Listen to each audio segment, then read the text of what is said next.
My name is Brooke Rea. I'm a speech language pathologist, and I'm based just a little bit outside of Toronto, Ontario, Canada. And my professional ongoings with CAS started in 2009 with a client.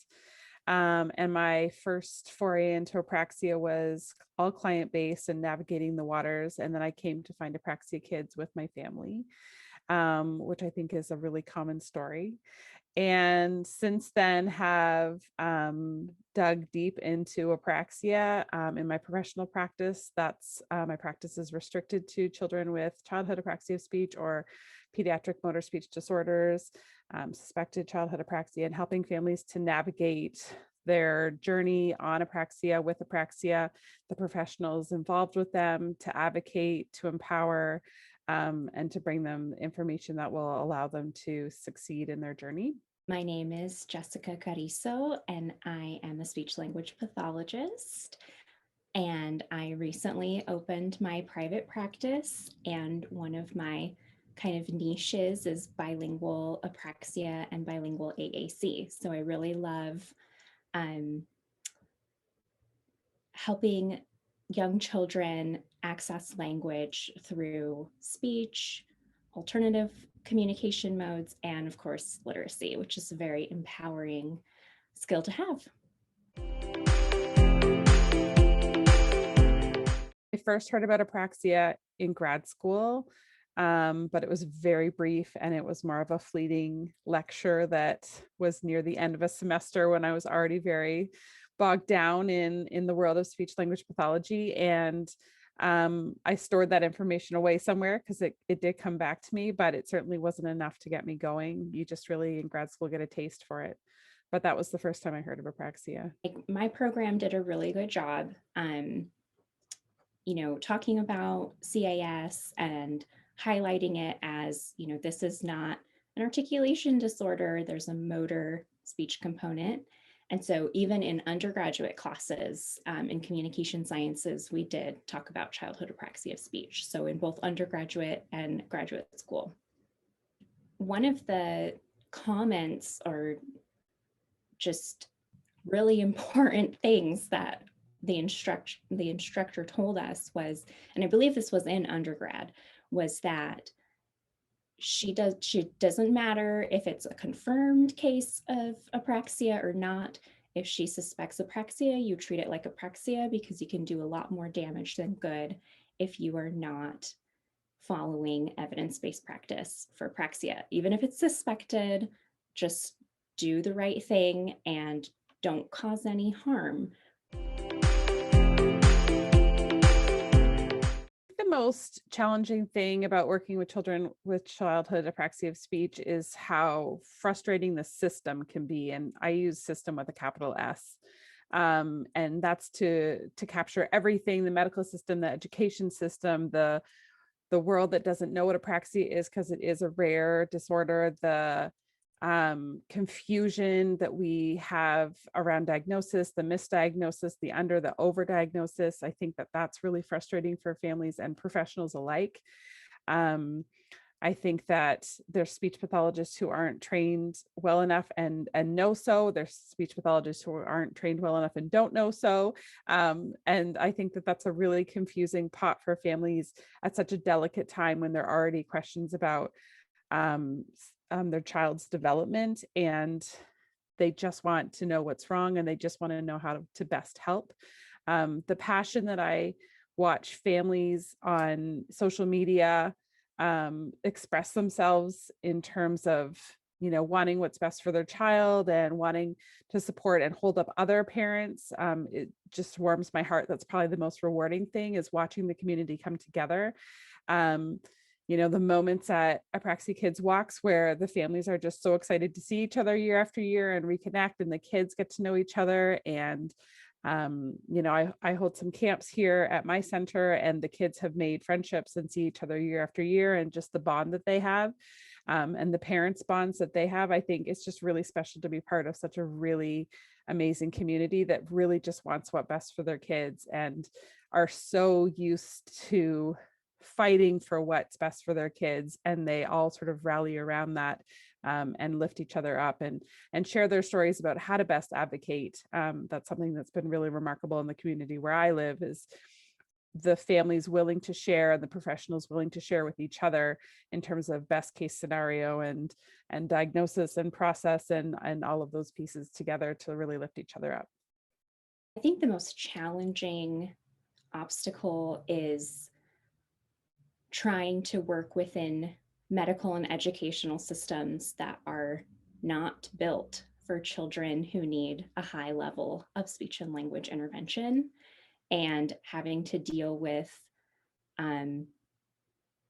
they're built as businesses and they're run like businesses. And so when you're trying to gain access to a service, it can be really challenging for professionals and families to even start, to even get the referral.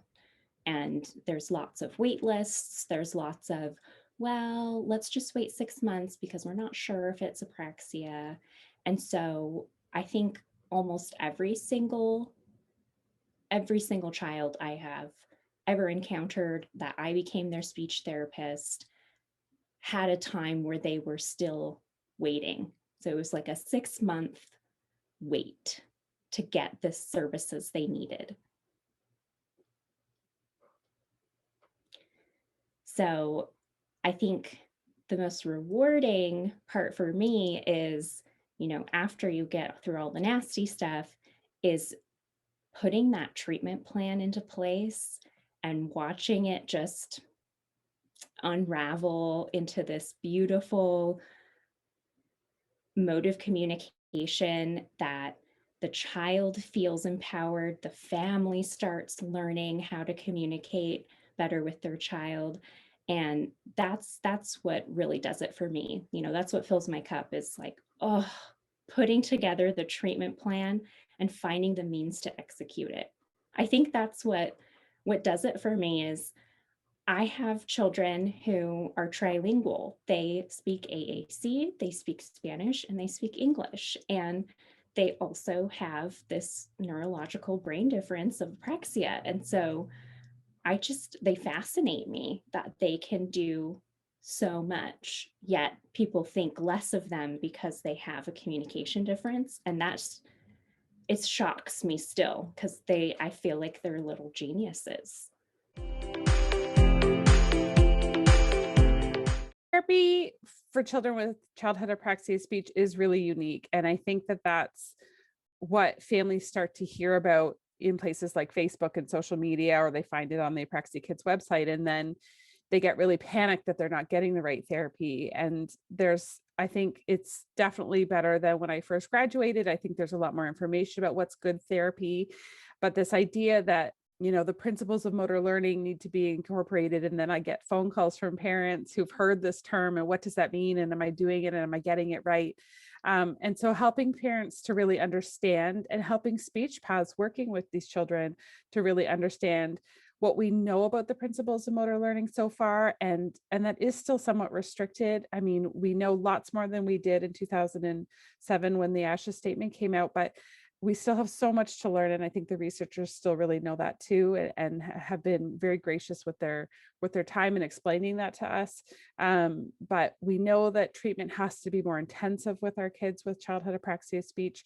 We know that they will not come to learn their own voice and the extent of their own possibility of their own voice without speech therapy.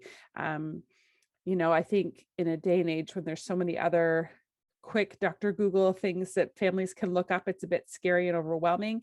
And they hear they need to take vitamins, or they need to take oils, or they need to stand on their head 4 times a day, or just some really, really preposterous stuff that's out there. And I mean, we know it's speech therapy. We know speech therapy is what will fix CAS, and it's got to incorporate what we know about the principles of motor learning at this point in time. It needs to be specific. There needs to be a relationship between the child and the therapist. And that's really, really important. And it's being shown more and more that the relationship and the trust involved between a child and their therapist can sometimes outweigh a therapist's own expertise. because that relationship has to be there to take the chances and take the risk involved with trying something so difficult.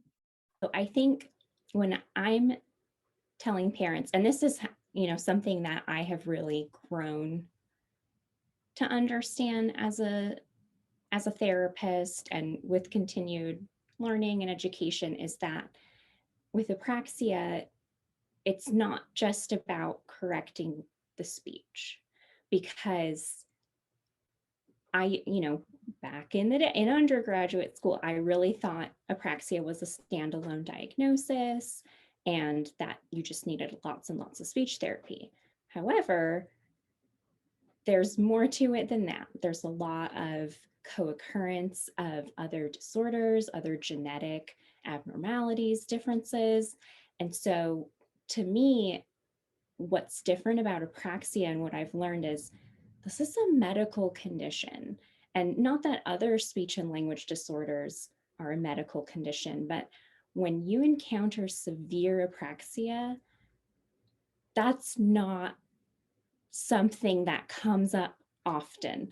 When you're thinking about the rate of apraxia occurring in children, one child per school, that's not as common as your typical language delay, speech sound disorder, phonological disorder. And with the high rate of comorbidity of something else, it's never just apraxia. And so I think my treatment plan is always very holistic, that I'm not just going to be working on the speech and language goals. I really need to be communicating and making sure that the medical team, that we're looking at neurology, that we're looking at genetics, because there might be more underlying the apraxia. The apraxia is the symptom, and obviously it's a huge impact on the child's ability to communicate, but it's also something to be further explored. And so absolutely, we're going to have speech and language goals, and we're going to be looking at alternative ways to communicate so that the child's not frustrated.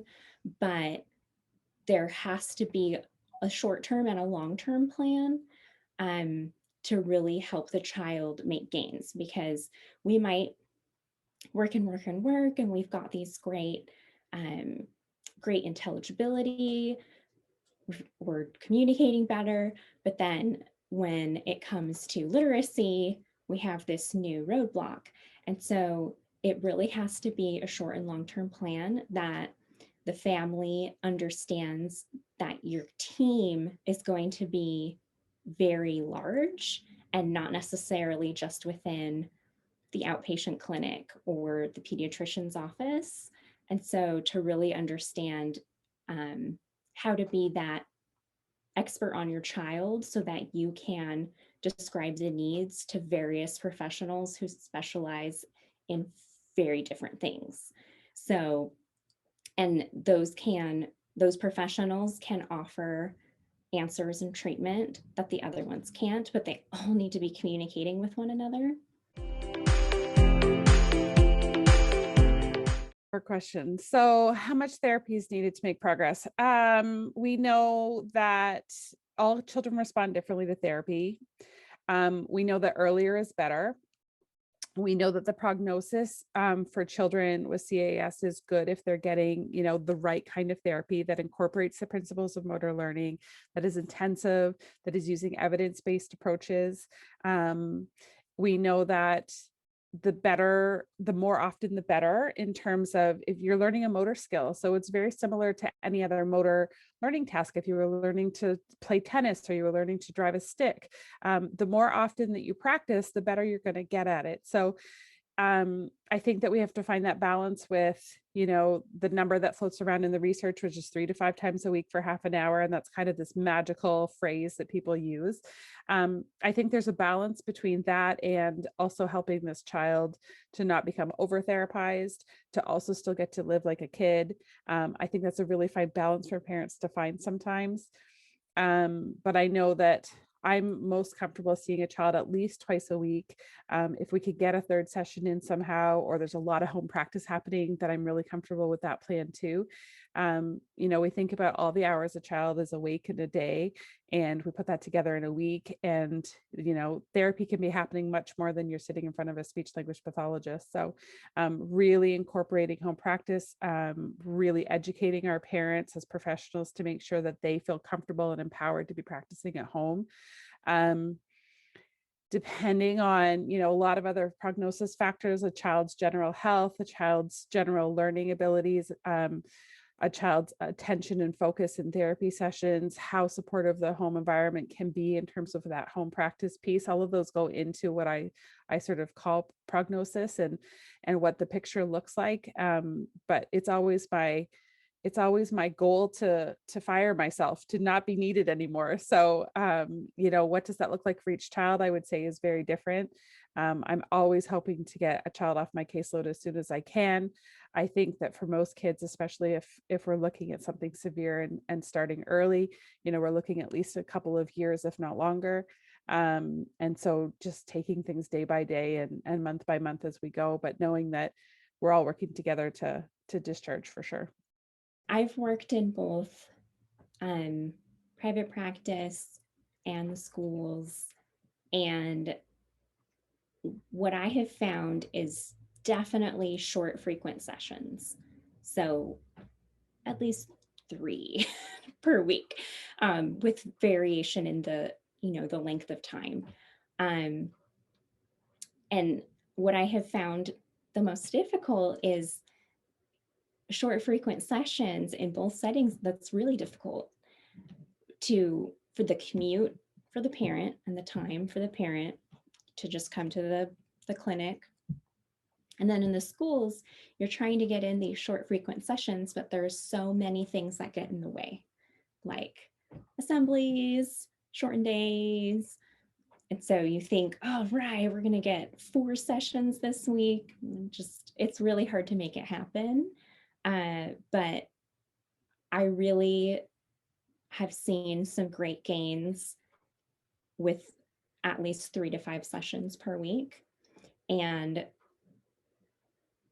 I don't recommend having really long sessions because we're working on the most difficult thing in the child's life, both mentally and physically. And so if you're sitting there trying to do oral motor planning for speech for 30, 45 minutes, they'll tell you, I'm tired, I can't do it. So I don't know. I really enjoy when I'm doing not just oral placement and, oral motor planning,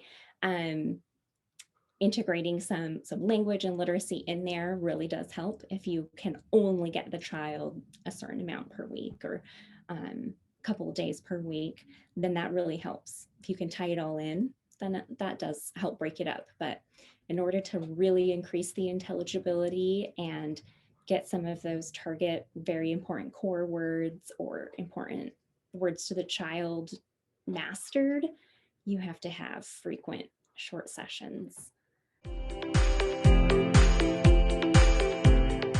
Overcome to me means you can live with something and manage and function. And so, yes, I would say that children with apraxia can overcome what they need to be functioning, productive, liked grown-up human beings. I think that that's very possible with the right therapy and the right intensity and finding that mix and the right family to support. I think that's very possible. I haven't had the pleasure yet of working long enough in the field to have somebody who's graduated and to know what that, looks like 10, 15 years down the road. Most of my earliest clients I've either lost touch with or are not that grown up yet.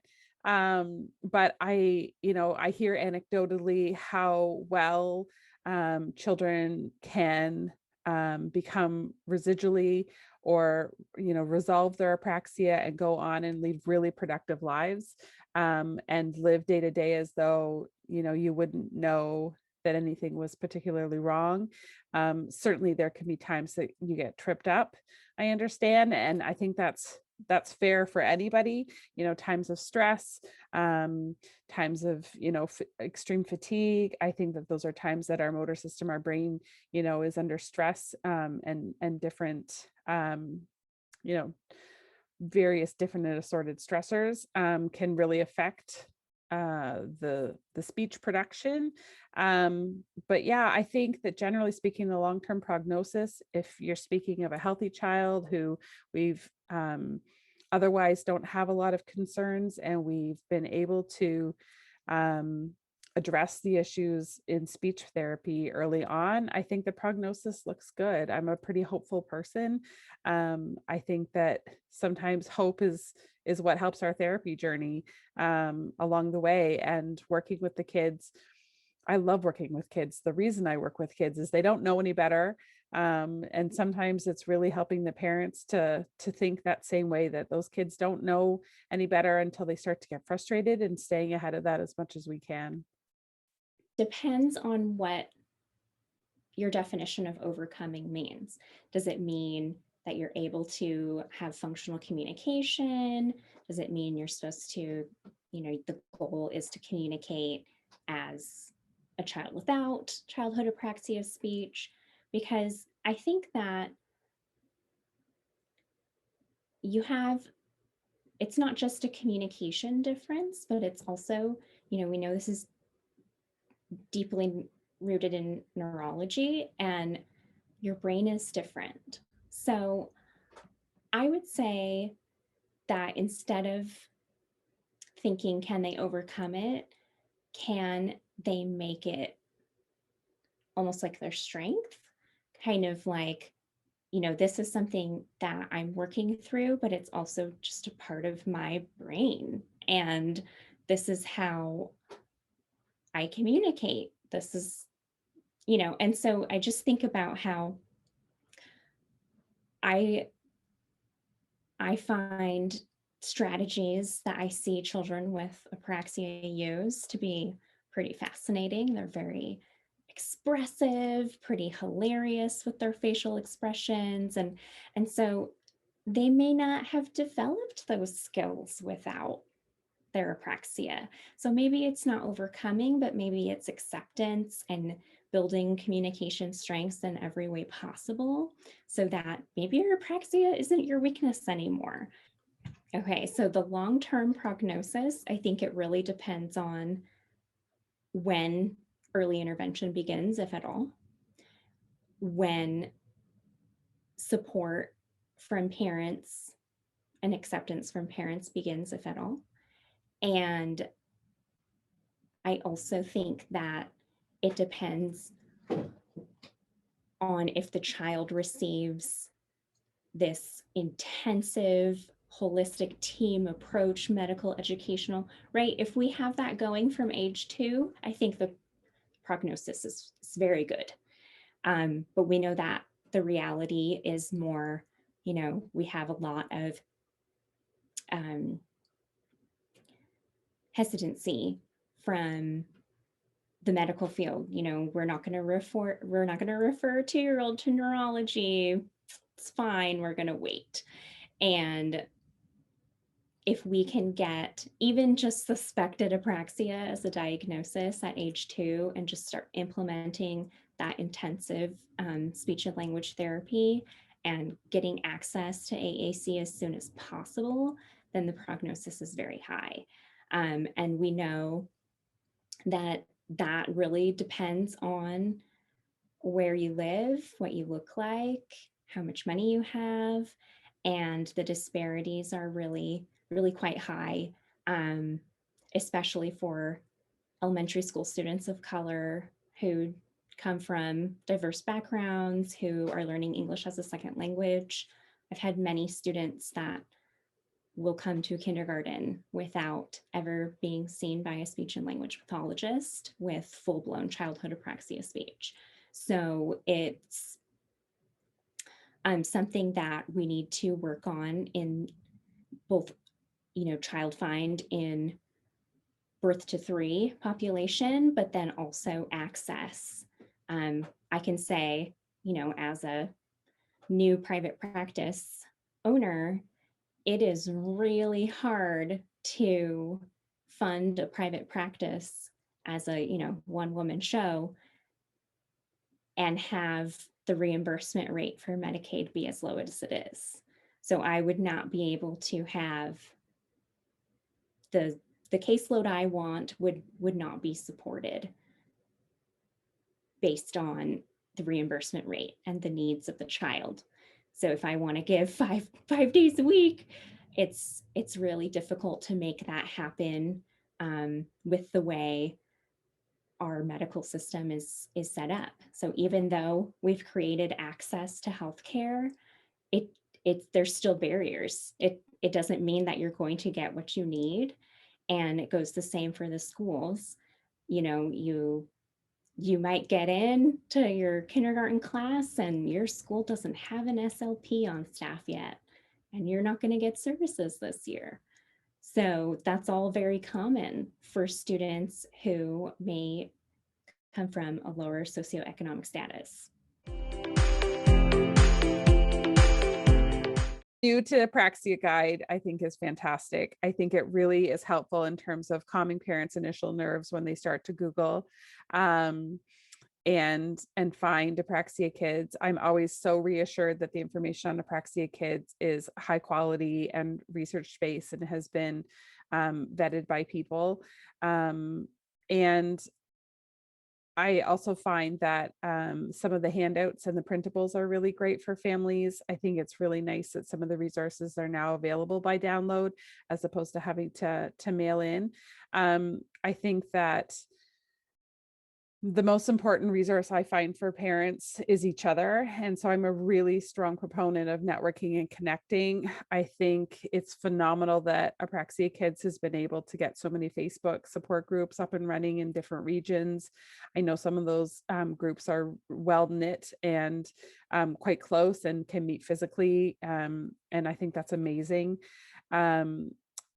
I know that there's research to say that a connection with other people going through the same thing is one of the most beneficial factors in overcoming apraxia.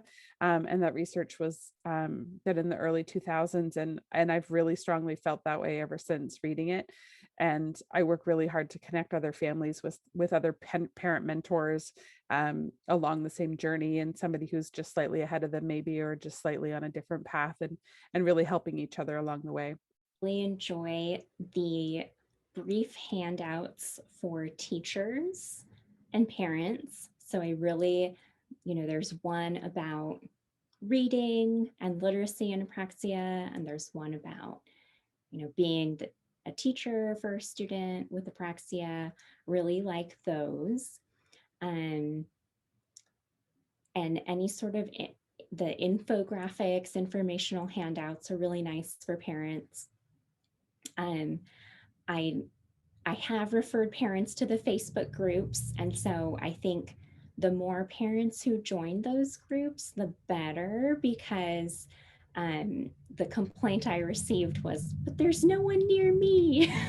So they really wanted to connect with other parents and families who had children just like theirs. So I would encourage parents to join the Facebook group for their state or the area they live in, because there's power in numbers, and if there's one child with apraxia of speech per school, there's definitely groups of parents that should be supporting each other and talking and getting together. And the things I say to my parents are, stay off of Google, just stay off of Google. And I think there's some really poorly done information out there. I think there's really scary information out there. I think that, I have such faith in what's on Apraxia Kids website, and knowing that my parents aren't going to read something that's erroneous or misguided. I feel so confident about what's on there and directing families there, that as a professional, that's just so important to me because I can't control what a family goes home and looks up. And equally for professionals, I think there's really great information. The webinars that are available are just, that's such valuable information. Getting to the conference isn't always feasible for everybody year to year, but being able to have those webinars available at a very reasonable cost in terms of professional development, I think is fantastic. I think there's some really excellent resources. If I could, I think if I had one wish, it would be to have, I really would love to do a bilingual summer camp for children with apraxia who use AAC and give them just a small group, 3 hours per day, and just give them all of that language and literacy and the speech therapy they need, just so that they could go back to school the next year feeling strong. That's kind of my goal, is to get to that point.